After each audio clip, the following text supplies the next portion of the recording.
I mean, the music industry is now becoming so global, and I think just because of how connected we are with all the social media and just, the internet in general, everything's connected. I mean, like, Owl City is from my home state of Minnesota, and that's a perfect example of how a 19-year-old kid can create music in his parents' basement, put it up on MySpace or now YouTube, and it can catch and can go viral, and you don't really need the help of a major label anymore or anything else. And, I would say Owl City was one of the first to really explode without the aid of the system, of the corporate world, of the corporate system.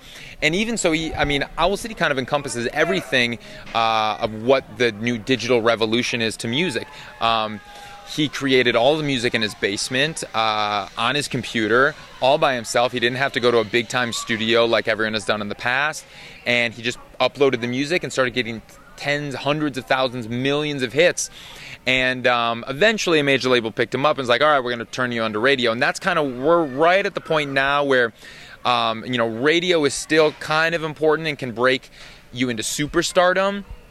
But where I believe we're going to be in 10 years is the labels are going to play a very, very different, if they're still around. There are only 3 left, and there used to be 5. There used to be a lot more, but there used to be the 5 big ones, and then there was a merger, and now EMI just went bankrupt, and they're kind of divvying up the record side of it and the publishing side of it.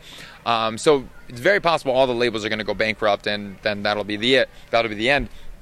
Or I see more so that the labels are going to be going a very different route, and they're not going to be working with artists like they do now, because I don't think terrestrial radio is going to really be important anymore, as important as it is now. Like, FM radio, if it still exists in 10 years, it's not going to be breaking artists. YouTube is what's going to be breaking artists. That's what is breaking artists now. That's like the Gautier story. You see how Gautier exploded on YouTube, and then radio looked at that as like, oh my gosh, like, everyone is listening to this, we might as well play it on radio because it's popular.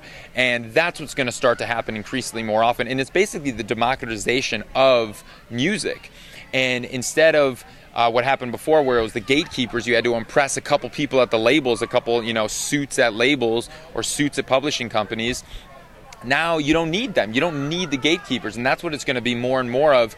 And in 10 years, I think it's all going to be it's going to be a completely level playing field. Anyone can record their music at home, and then they can bring their show on the road. They can promote it through. I'm sure they're going to be, it's going to be mobile by then, and so everything is going to be on the mobile, on your phone, or the hybrid of the iPad and the iPhone, or whatever it's going to be, or the Google Glasses, or whatever the new technology is going to be, but it's going to be promoted directly from musician to fan. And that's kind of how it's starting right now. That's been starting over the last 4 or 5 years, but it's really going to explode that way, and the gatekeepers aren't going to matter anymore in 10 years. And I think it's a beautiful revolution that's happening.